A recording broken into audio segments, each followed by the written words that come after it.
अस्सलाम वालेकुम 10th class, क्या हाल हैं। उम्मीद है आप सब अपने अपने घरों में ठीक होंगे और खूब अच्छे से दिल लगाकर स्टडी कर रहे होंगे। तो बच्चे अब जो है वो हम हमारी जो अगस्त के असेसमेंट में सिलेबस शामिल है उसको पढ़ेंगे। तो हमारे अगस्त के असेसमेंट में जो हमारा बाब शामिल है वो है बाब नंबर 8, माशी तरक्की। सबसे पहले जो है वो हम माशी तरक्की की तारीख जो है वो पढ़ेंगे। यहाँ पर प्रोफेसर आर्थर लेविस के मुताबिक अशिया व खिदमात की पैदावार में इजाफे का नाम माशी तरक्की है। माशी तरक्की के नतीजे में बेहतर ज़िंदगी गुजारने के लिए माशियत में बुनियादी तब्दीलियाँ लाई जाती हैं। हम मुख्तसरन कह सकते हैं कि किसी पसमानदा माशियत का तरक्की याफ्ता माशियत की तरफ गामजन होना माशी तरक्की कहलाता है। पसमानदा होता है बच्चे पीछे रहा हुआ, और माशियत कहते हैं रोज़गार को, कि पसमानदा माशियत का तरक्की याफ्ता माशियत की तरफ गामजन होना जो है वो माशी तरक्की कहलाता है। उसके बाद है पाकिस्तान में माशी तरक्की का अशरा बाशरा जायज़ा। यहाँ पर मैं आपको बताती चलूँ कि अशरा बाशरा का क्या मायने हैं। अशरा जो है बच्चे, अशरा का मायने है 10। वक्त की एक इकाई जो है वो अशरा भी है जो 10 दीगर इकाइयों के बराबर होती है। यानी 10 दिन, 10 रातें, 10 महीने, 10 साल या 10 सदियों में से हर एक को एक अशरा कहा जाता है। अशरा अब है, यहाँ पर है अशरा बाशरा। अशरा बाशरा का मतलब है कि हर 10 साल के बाद का जायज़ा, कि पाकिस्तान में माशी तरक्की का जायज़ा जो है वो 10-10 साल बाद वो लिया जाता है, और यहाँ पर जो है वो हर 10 साल के बाद का जायज़ा बयान किया गया है। आपको पता है कि मरदमशुमारी जिस तरह है 10 साल बाद होती है, इसी तरह माशी तरक्की का जायज़ा जो है वो भी हर 10 साल बाद किया जाता है। तो पाकिस्तान की माशी तरक्की का अशरा व अशरा जायज़ा दैल में बयान किया गया है। सबसे पहला हमारा पॉइंट है माशी तरक्की का पहला मरहला 1947 से 1950 तक। जैसे कि आपको मालूम है कि 1947 में पाकिस्तान बना, तो पाकिस्तान बनने से 1950 तक का यहाँ पर मरहला जो है वो उसका जायज़ा जो है वो लिया गया है। क्या में पाकिस्तान के बाद पाकिस्तान के हिस्से में आने वाले सनती यूनिट मुल्की ज़रूरियात को पूरा करने के काबिल ना थे। लोगों का बड़ा ज़रिया आमदन ज़राअत था। क्या में पाकिस्तान से कबल तिजारत और सनत ज़्यादातर गैर मुस्लिमों के हाथ में थी। तकसीम हिंद की वजह से ये लोग भारत चले गए, जिससे मुल्की तिजारत और सनत के मैदान में एक खिलाफ पैदा हो गया। अब देखिए, जब पाकिस्तान बना तो जैसे पाकिस्तान बना तो उससे पहले लोगों का जो बड़ा ज़रिया आमदन था वो ज़राअत था।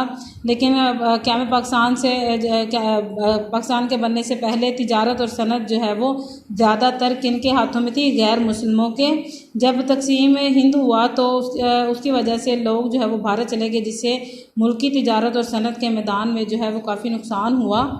इस खला को पूरा करने के लिए भारत से हिजरत करके आने वाले ताजर मुसलमानों की अक्सरियत ने कराची में रिहाइश इख्तियार कर ली, जिससे कराची हमारी तिजारत और सनत का मरकज़ बना। जैसे कि आपको मालूम है कि कराची जो है वो हमारी तिजारत और सनत का एक बड़ा मरकज़ है। तो जब लोग मुसलमान भारत से जो है वो हिजरत करके पाकिस्तान आए, तो उन्होंने जो है वो कराची में रिहाइश इख्तियार कर ली थी। उसके बाद है हुकूमत ने 1947 में एक सनती कॉन्फ्रेंस मुनक्किद की, जिसमें मैसर खाम माल यानी पटसन, कपास, चमड़े वगैरह से मुतालिक सनती इदारों के क़याम की सिफारिश की।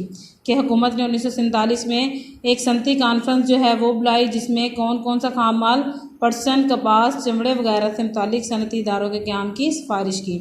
मुल्क में सरमायाकारी को फ़रोग़ देने के लिए इंडस्ट्रियल बोर्ड और सनती मालियाती कॉरपोरेशन की कायम की गई, जिससे माशी तरक्की का आगाज़ हुआ। माशी तरक्की का आगाज़ कहाँ से हुआ? कि एक इंडस्ट्रियल बोर्ड और सनती मालियाती कॉरपोरेशन जो है वो कायम की गई थी, जिससे माशी तरक्की का आगाज़ जो है वो हुआ।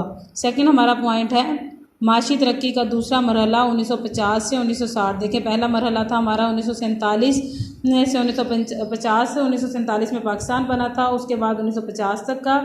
उसके बाद हमारा नेक्स्ट जो है वो 1950 से 1960 के इन 10 सालों में जो है वो कैसे माशी तरक्की कितनी हुई और किस तरह हुई, यहाँ पर यह बयान किया गया है। 1950 से 1952 तक कोरिया की जंग के दौरान हुकूमत पाकिस्तान ने एक आज़ाद और नरम तिजारती पॉलिसी पर अमल करते हुए खूब ज़र मुबादला कमाया। जंग ख़त्म होने के बाद खाम माल की कीमतों में कमी हुई, तो हुकूमत ने अशियाए सर्फ की दरामद पर पाबंदियाँ आयद कर दी, जिससे पाकिस्तान के सनती शोबे ने काफ़ी तरक्की की। हुकूमत पाकिस्तान ने 1952 में एक मालियाती इदारा पाकिस्तान सनती कॉरपोरेशन कायम किया। इस कॉरपोरेशन ने ज़्यादातर सरमायाकारी सीमेंट, कागज़, सुई गैस पाइपलाइन, शिप यार्ड वगैरह के शोबों में की। कि हुकूमत पाकिस्तान ने 1952 में जो मालियाती इदारा कायम किया था, उसमें उन्होंने ज़्यादा जो पैसे हैं वो कहाँ लगाए, सीमेंट में, कागज़, सुई गैस पाइपलाइन या शिप यार्ड वगैरह के शोबों में। उसके बाद 1959 से 1960 में पाकिस्तान की खाम कौमी पैदावार में सनती शोबे का हिस्सा 11.9% रहा। इस अरसे के दौरान बड़े पैमाने की सनतों ने खूब तरक्की की। इस दौरान कई कारखानों का क़याम अमल में लाया गया कि इस अरसे के दौरान काफ़ी कारखाने जो हैं वो कायम किए गए। उसके बाद है पाकिस्तान का पहला 5 साला तरक्याती मंसूबा जो है वो बच्चे 1 अप्रैल 1955 से 31 जुलाई 1960 तक के लिए था। इसका हुजम जो है वो 1080 करोड़ रुपए था। मकासद के एतबार से ये मंसूबा नहायत अच्छा था, लेकिन ये पूरे हदफ हासिल ना कर सका कि इसके जो मकासद थे पूरे वो हासिल ना कर सका। शरह तरक्की के लिहाज से कौमी आमदनी में 11% इजाफा हुआ। उसके बाद फ़ीकस आमदनी में फ़ीकस आमदनी जो है वो 3% से ज़्यादा ना बढ़ सकी। मुल्की बचतों की शरह कम हो गई। सनती मैदान में कई सनतें कायम हुई, मसलन कागज़, न्यूज़प्रिंट, गत्ता, खाद और कीमियाई अशिया से मुताल्लिक सनतें वगैरह। आबादी में इजाफे की शरह करीबन 1.6। इस अरसे के दौरान बरामदात को ना बढ़ाया जा सका, बल्कि इसके बरक्स दरामदात की मिकदार में इजाफा हो गया। तवाज़ुन अदायगी खासा ख़राब हो गया। यहाँ तक कि पहले 4 सालों के दौरान तवाज़ुन अदायगी में 24 करोड़ रुपए का खसारा हुआ, मतलब नुकसान हुआ। इस दौरान ज़रूरी फसलों की पैदावार में ज़्यादा इजाफा ना हो सका कि ज़रूरी फसलें जो थी वो ज़्यादा नहीं हो सकी। दर्जा झैल बाला अदाद शुमार से अंदाज़ा लगाया जा सकता है कि पहला 5 साला मंसूबा बेशतर शोबों में नाकाम रहा, कि ज़्यादातर शोबे जो हैं उनमें नाकाम रहा। इसके बावजूद इस बात से इनकार नहीं किया जा सकता कि इसके तजर्बात की बदौलत नई सोच और अंदाज़ फ़िक्र ने जन्म लिया, जिससे माशी तरक्की की रफ्तार को तेज़ करने और आइंदा के तरक्याती मनसूबाजात को तश्कील देने में मदद मिली।